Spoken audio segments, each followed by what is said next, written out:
قبلہ سید نیاز حسین نقوی اعلی اللہ مقامہ ایک بہت بڑی شخصیت تھے، ایک بہت بڑے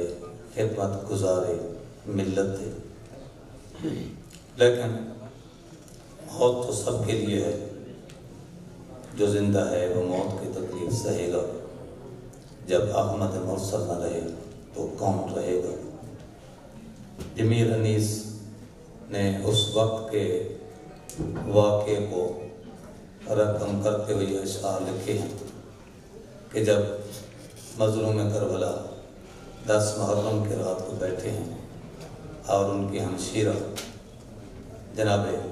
عالیہ ان کے پاس آتی ہیں اور کہتی ہیں کہ بھیا آپ تو اپنی موت کی خبر دے رہے، تو وہاں پہ فرماتے ہیں کہ جب نانا نہ رہے، بابا نہ رہے، اماں نہ رہی، بھائی نہ رہے،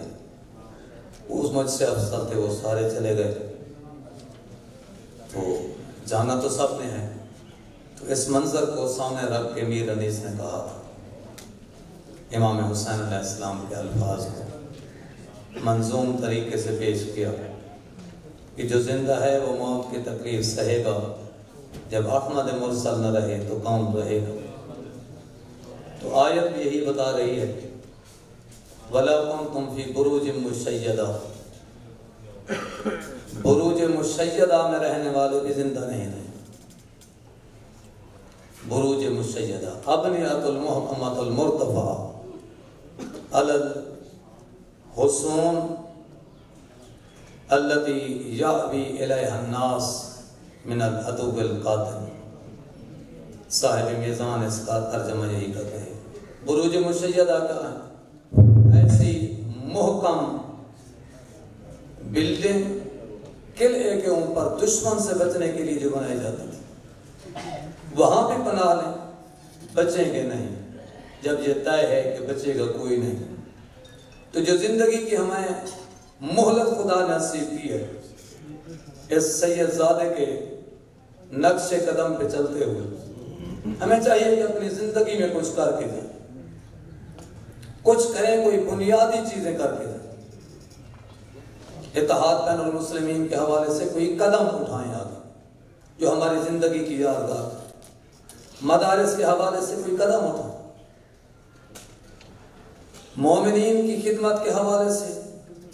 یتیموں کے ادارے کے حوالے سے، اور اس قسم کے ہمیں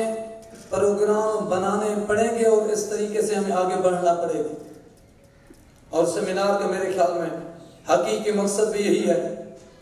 اور سید زادے کی روح بھی ہم سے تبھی شاد ہوگی جب ہم اس قرآنی پیغام پہ حقیقی معنی میں عمل کر سکیں گے کہ یہ قرآن فقط اس خاطر نہیں آیا کہ ہم اسے حفظ کریں، اسے تلاوت کریں، اسے رٹیں، نہیں، یہ قرآن ایک عمل کے لیے آیا ہے، اور قرآن زندگی کے تمام شعبوں میں ہمیں عمل کی دعوت دے رہا ہے۔ میرے خیال میں ہمیں سب سے زیادہ جس چیز کی ضرورت ہے اس وقت وہ یہی ہے